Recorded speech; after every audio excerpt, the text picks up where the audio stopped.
بسم اللہ الرحمن الرحیم۔ السلام علیکم پیارے دوستو، اسلامک ویڈیو کے لیے ہمارے چینل مہتاب عالم اسلامک وائس کو سبسکرائب کریں۔ سلطان صلاح الدین ایوبی اور ایک لڑکی کا واقعہ۔ اس واقعے میں سلطان صلاح الدین ایوبی کے کردار پر ایک بہت بڑا بدکاری کا داغ لگنے کے بارے میں آپ کو آگاہ کیا جائے گا۔ آدھی رات کا وقت ہو چکا تھا۔ سلطان صلاح الدین ایوبی جو کہ مستقبل کے سلطان تھے، ان پر ایک شاعریہ نامی لڑکی نے بدکاری کا الزام لگا دیا۔ قاضی ابن ارسون جو کہ سلطان صلاح الدین ایوبی کے استاد بھی تھے، صبح اس مقدمے کو سننے والے تھے۔ یہ الزام ایک عام انسان پر نہیں بلکہ ایک باصلاحیت اور نظم الدین ایوب کے بیٹے سلطان صلاح الدین ایوبی رحمۃ اللہ علیہ پر ایک لڑکی نے لگایا تھا۔ قاضی ابن ارسون بہت پریشان تھے کہ کہیں الزام سچ ثابت ہو گیا تو میری ساری زندگی کی تعلیم اور دی گئی تربیت پر پانی پھر جائے گا۔ قاضی نے وضو کیا، زائے نماز پر اللہ کے حضور سجدے میں گر گئے اور دعا کرنے لگے، اے میرے مالک، تیرے با کردار اور نیک بندے پر مشکل کا وقت آن پڑا ہے، تو اس کے لیے اپنی غیبی مدد فرما اور اس کی عزت کی حفاظت فرما۔ بے شک تو ہی عزت دینے والا ہے اور تو ہی ذلت دینے والا ہے۔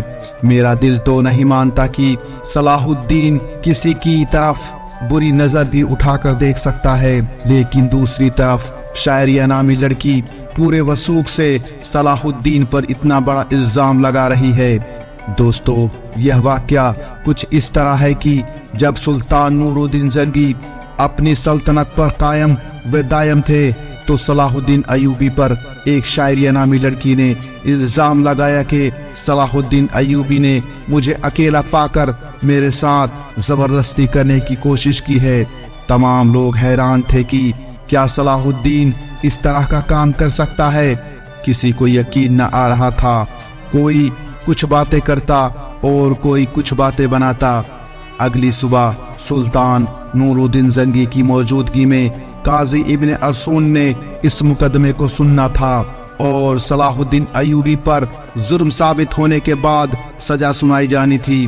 صلاح الدین ایوبی ساری رات بخار میں تڑپتے رہے اور اللہ سے دعا کرتے رہے، اے میرے مالک، تو ہی میری مدد فرما، تو ہی بہتر جانتا ہے، تو ہی سب سے سچا ہے، بے شک میری مدد کرنے والا صرف تو ہی ہے۔ فجر کا وقت ہوا تو صلاح الدین ایوبی کا بخار بہت زیادہ تھا۔ آپ نے وضو کیا اور نماز کے لیے کھڑے ہو گئے۔ نماز سے فارغ ہونے کے بعد اللہ کے حضور سجدے میں گر کر دعا مانگی اور کہا، اے میرے مالک، تو ہی میری عزت رکھنا۔ وہ دن ایوب خاندان کے لیے بہت ہی عجیب اور آزمائشوں سے بھرا دن تھا۔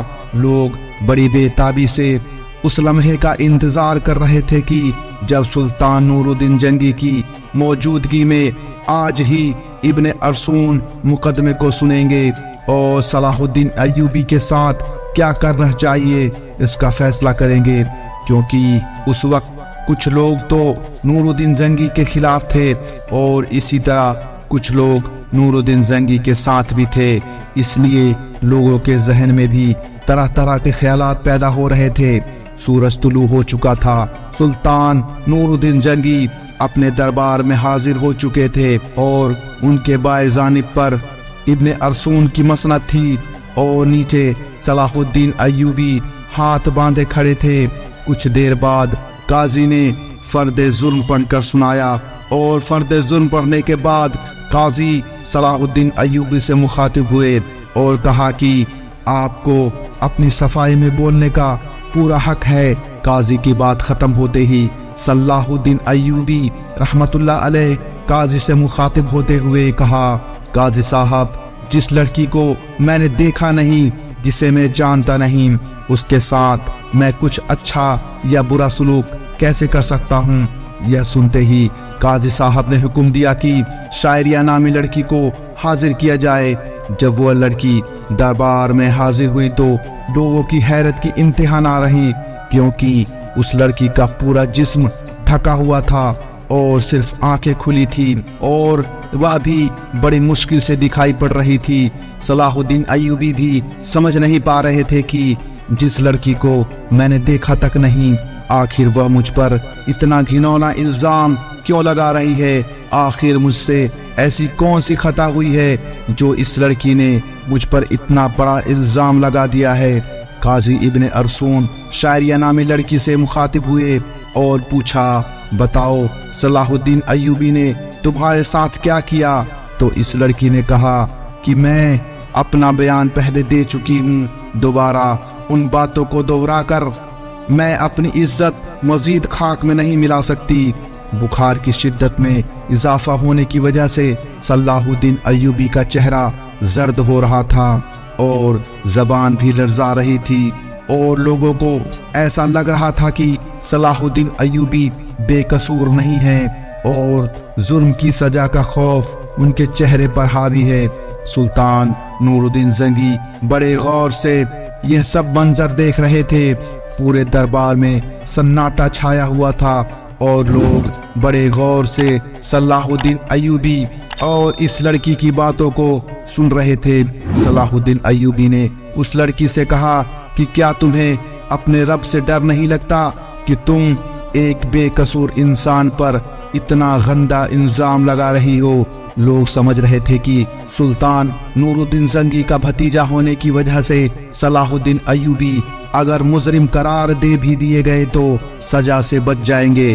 صلاح الدین ایوبی نے قاضی سے کہا کہ جب ہم کسی بھی مسئلے کا حل نہیں نکال پاتے تو ہم پھر اپنے اللہ کی طرف رجوع کرتے ہیں، اور اسی طرح میں بھی اس لڑکی سے کہتا ہوں کہ اگر یہ اللہ کو حاضر ناظر جان کر اور اللہ کی قسم کھا کر کہہ دے کہ اس کا الزام سچا ہے تو میں وہ گناہ بھی قبول کر لوں گا جو مجھ سے سرزد بھی نہیں ہوا۔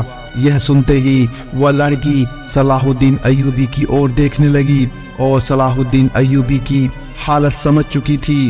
تھوڑی دیر تک اور دیکھنے کے بعد لڑکی چیخ چیخ کر رونے لگی اور کہا، میں تمام مجمع کے سامنے اللہ کو حاضر ناظر مان کر کہتی ہوں کہ صلاح الدین ایوبی بالکل بے قصور ہے، سارا گناہ میرا ہے۔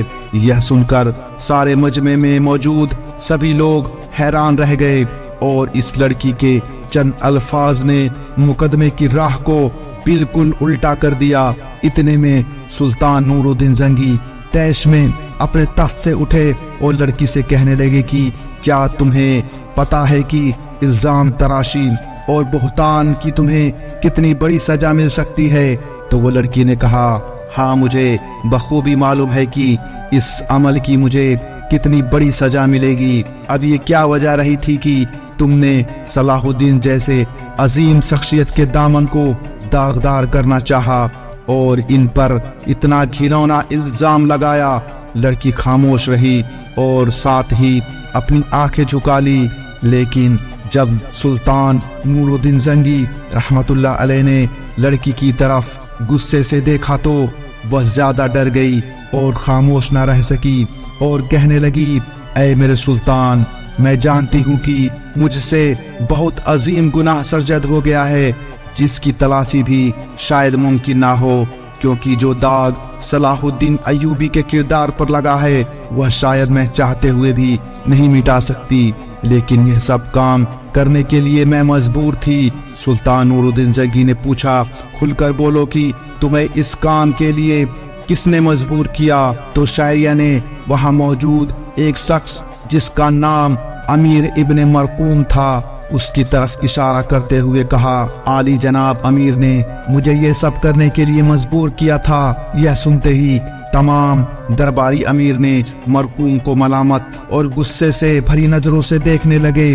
امیر ابن مرقوم اپنی جگہ سے اٹھا اور بڑے یقین اور دبدبے کے ساتھ کہنے لگا، یہ لڑکی سراسر جھوٹ بول رہی ہے، میں بھی صلاح الدین ایوبی کی طرح اس لڑکی کو جانتا تک نہیں۔ سلطان نور الدین زنگی نے جب یہ سارا منظر دیکھا تو کہا، انشاءاللہ کل معلوم ہو جائے گا کہ کون بے گناہ ہے اور کون گنہگار ہے۔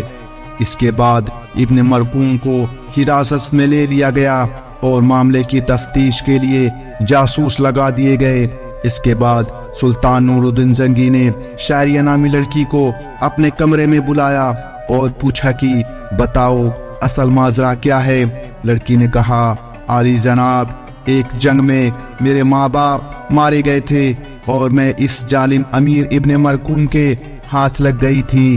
یہ مجھ پر بے انتہا ظلم اور تشدد کرتا ہے اور ہر طرح کے اچھے برے کام مجھ سے کراتا ہے۔ جب شاہی کنیز کے ذریعے جانچ کرائی گئی تو اس لڑکی کی پیٹھ پر کوڑوں کے نشان بھی دکھائی دیے، اور ادھر سلطان نور الدین زنگی کے خاص جاسوسوں نے شاعریہ اور امیر کے بارے میں ساری معلومات اکٹھی کر لی اور ان کے آپس کے تعلق کو سلطان کے سامنے بے نقاب کر دیا۔